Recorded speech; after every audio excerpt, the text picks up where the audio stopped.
নবজাতকের সংক্রমণ হল এমন সংক্রমণ যা প্রসবপূর্ব বিকাশের সময় বা জীবনের প্রথম 4 সপ্তাহ নবজাতকের সময়কাল সময় নবজাতক মধ্যে ঘটে। নবজাতকের সংক্রমণ মা থেকে শিশু সংক্রমণ প্রসবের সময় বা জন্মের পরে জন্মের খালে অর্জন করা যেতে পারে। কিছু নবজাতকের সংক্রমণ জন্মের পরপরই দেখা দেয়, অন্যরা পরবর্তী জীবনে উপস্থিত হতে পারে।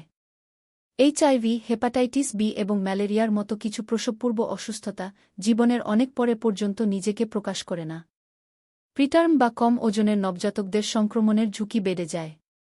শিশু শ্বাসন্ত্রের সমস্যা সিন্ড্রোম এমন একটি ব্যাধি যা সাধারণত অকাল নবজাতকদের প্রভাবিত করে এবং দীর্ঘমেয়াদী ক্ষতিকারক প্রতিক্রিয়া হতে পারে, এটি সংক্রমণের ফলেও ঘটতে পারে। কিছু ক্ষেত্রে নবজাতক শ্বাসনালীর রোগগুলি পরবর্তী শ্বাসন্ত্রের সংক্রমণ এবং ফুসফুসের রোগের সাথে সম্পর্কিত প্রদাহজনক প্রতিক্রিয়াগুলির পূর্বাভাস দিতে পারে।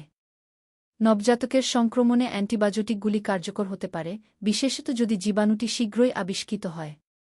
প্যাথোজেন শনাক্তকরণ প্রাথমিকভাবে সংস্কৃতি পদ্ধতির উপর নির্ভর করার পরিবর্তে উন্নত প্রযুক্তির সাথে উল্লেখযোগ্যভাবে বৃদ্ধি পেয়েছে, তবুও নবজাতকের মৃত্যুর হার হ্রাস এর গতি বজায় রাখা হয়নি, অবশিষ্ট 2% থেকে 5%। অপরিণত নবজাতকরা উচ্চ ঝুঁকিতে থাকলেও যে কোনো নবজাতক সংক্রামিত হতে পারে।